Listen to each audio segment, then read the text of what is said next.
Well, hello, everyone. I would like to welcome you guys to the show today. I'm Joy, and I'm so glad to have you with me today. I really am. I truly am. And so yesterday we went deep with our topic, and today this topic is very interesting. It is called Rain, No Umbrella. Rain, No Umbrella. And what's interesting about it is I always say that I would love to see how someone acts when it's raining and they don't have an umbrella. I'm really not, everybody can smile. Everyone can be happy when it's sunny out. But how do you act when it's raining and you don't have an umbrella? Is it the same? Is it different? Is it the same or is it different? I just want you to think about that. There was a lady once who, when I say she seemed like a very, very, very, very sweet person, she seemed so sweet, like truly sweet. And I'm usually good with discernment, but this lady just seemed really, really sweet. And then we needed to do something, and we did not get the email in time, or we didn't send her the email in time when we said that we would, which, you know, that's not good either. I'm not saying that you're not supposed to do your end of things in life, but some things came up, we got busy, and we didn't send the email off to her when we said that we would. And then this lady, sweet little old lady, or a sweet lady, sent the nastiest message ever. And I was like, wow, like so harsh for something, like what if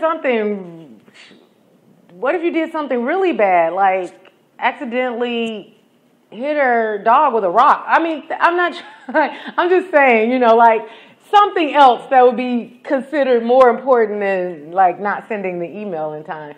But this is the deal with that. How do you act when it's raining and you do not have an umbrella? Is it the same or is it different? Because I can even go back, and if you were one of those people who do that, you got to work on that. And I can speak on this because I used to have a problem with just being atrocious, being in the rain with no umbrella. I'm talking if things didn't go as planned, if things didn't go the way I expected, then I would become outraged. Where the average person would see that and say, okay, yeah, you know, things didn't go the way we planned or anticipated, but that's not that big of a deal. Like, we'll overcome and adapt. We'll get through this. And so I used to be one of those people who would just get, oh gosh, it was terrible. It was just so terrible when I think about it. I don't even want to talk about it. But a good example is, and that's why I'm so glad my husband has been patient with me over the years, because I developed and I bloomed into all this perfection that you have in front of you now. Yeah, right. No, seriously, but I have come a long way as it relates to marriage. And when we were dating, if he would be late to pick me up for a date, I would just go ballistic. I literally would just start yelling, screaming, complaining. I don't even know how we ended up going to the date on a date after all that negativity that I just spewed out. And then we have to try to sit down and relax at a table and enjoy one another's company. It just, I'm sure it totally ruined everything for that day, if not that week. But that was my way of handling a problem. That was my way of feeling as if I needed to express how I felt about the situation. And I'll tell you, in that situation, one thing that helped me with that, like stop yelling just because he was late. One day he was late, and he came to pick me up, and I went through the normal motions of screaming and yelling. And he's so kind of laid back and chill, you know, kind of opposite of me. And so I'll never forget, he was so calm, and he just kind of looked over at me, and he asked me a question. He said, "Do you think that I would do that on purpose? Do you think my intent is to hurt you?" And I was just like, whoa, that's kind of deep, dude. Of course not. Because at that day or whatever, he was stuck in traffic.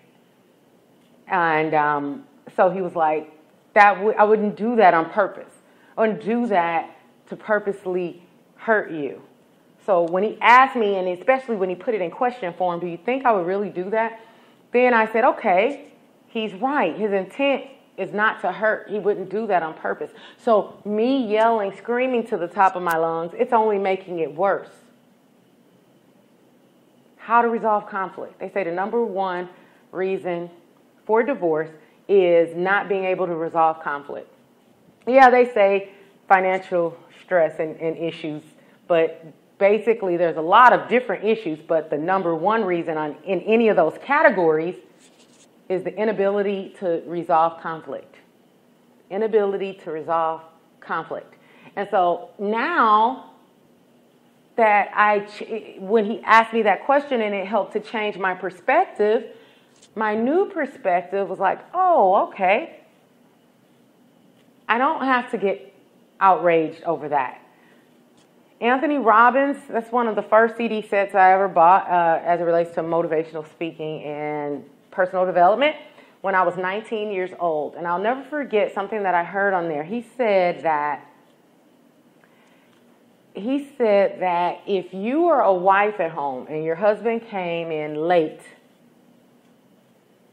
and the whole time that he was late, your thoughts was on he's having an affair, he's doing this, he's with someone else, and your thoughts stayed there, then you would have a different reaction when your husband walked through the door versus if your thoughts while he was gone was, oh, I hope he's okay, I hope he wasn't hurt, I hope he wasn't in a car accident, do you see the difference?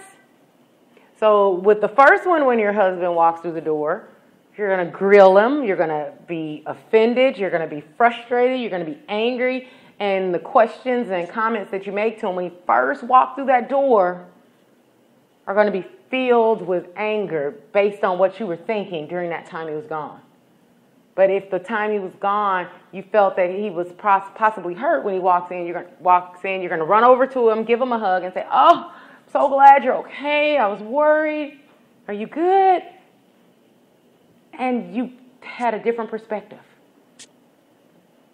How do you act when it's raining and there's no umbrella? Some people can't resolve conflict with small conflicts or with big conflicts. And so therefore, everything they just make into this massive deal, this big deal. And sometimes it's interesting because if you're someone that's gone through a lot in life and you kind of see what somebody's making a big deal out of in your head, you'll just be like, wow, that's really not that big of a deal. I promise you, it's not that big of a deal. If you're worried about, let's say you have $100,000 debt that you're worried about, I bet there are some people, maybe Donald Trump was like, are you kidding me? Right now, especially back when he filed bankruptcy or whatever, maybe he had millions of dollars that he needed to accumulate to take care of that. And so he would trade you for your $100,000 issue in a heartbeat. And so that's how it is sometimes if I hear someone who's frustrated or angry regarding something, and I'm like, and that's sometimes why it's good, especially if you surround yourself with the right people, you'll have someone else who's there and they'll look at you and they may be able to see it from the outside looking in. You're so close to the situation, it's hard for you to think on it properly and positively. It's just a little harder. You can do it, But sometimes you get somebody else's perspective and you're like, oh, yeah. And then it comes to them so easily. So easily. You tell them, oh, yeah, it's this, and this, and I'm trying to figure out what I should do. And then all of a sudden they're like, oh, we'll just do this, and this. And you're like, wow, that was quick. But it's easy for them. It's not their issue. So they could easily think of a solution. They're not stressed about it. It's not a burden to them. So they can just think from a standpoint of, I'm in this positive place myself. So if I were in your shoes, I would do this. And it might be the perfect thing that you were looking for. So hearing that other perspective a lot of times can help. It's about changing your perspective. Everybody has heard the saying, you know, are you looking at the glass half empty or half full? It's your view. If you're somebody that's constantly looking at it half empty, then that means that it goes back to what I said yesterday. Everything is either positive or negative. So that means that you're looking at things with a negative spin. So you'll end up with a negative outcome most of the time. Whereas if you look at the glass half full, you're just saying that you see potential. You see potential. One person sees lack, another person sees potential. But they both had the opportunity to see the exact same thing. You have the opportunity to handle situations how you choose to handle them. Because back when I used to yell and scream and say negative things to people when I didn't get my way or when it was raining and I didn't have my umbrella, I'll never forget, I could think back to then, and once I calmed down, I always had this feeling of regret and guilt. Always. So after it was over, I really wasn't happy with how I handled it, how I tried to resolve that conflict. So at the end of the day, I would sit up and I could reflect and I'm like, oh, and then what? You can't take those words back. Can't take that energy back. Can't take those thoughts back. So then people like that find themselves saying things like, sorry all the time over that, or I didn't really mean it. I don't really feel that way. Because now you know that you just said things that really hurt. So now you're trying to go back and make it better. But then here you go and do it again a day later or a week later. Because it's a vicious cycle. And you have to determine that you don't want to be a part of that cycle and that you want out. That it's not serving you, it's not serving the relationships, and you want out of that. You want out of that mindset. Because that's a mindset issue. My 4 pillars are food, fitness, supplements, and mindset. And I spent the first part of my career focusing on fitness as it relates to the majority of my thoughts on fitness. Then it kind of gradually went into food and nutrition, supplements, all that good stuff. It kind of gradually led to that because that seemed like it was a big issue where people needed help in, and I wanted to be able to help them. And now it seemed like it's gotten to where the bulk of my thoughts, the bulk of what I think about, the bulk of what I'm concerned about is mindset. That's why on this show, that's why if you look at some of the things that I put out, whether in blog form or video or whatever, it ties mindset into everything. Because without it, you don't have that other stuff. Who cares if I'm working out every day, if I'm going home and yelling at my husband because he was late to pick me up? You know what I mean? Like, does that really matter? Who cares if I'm sitting up eating some bananas or some apples right now,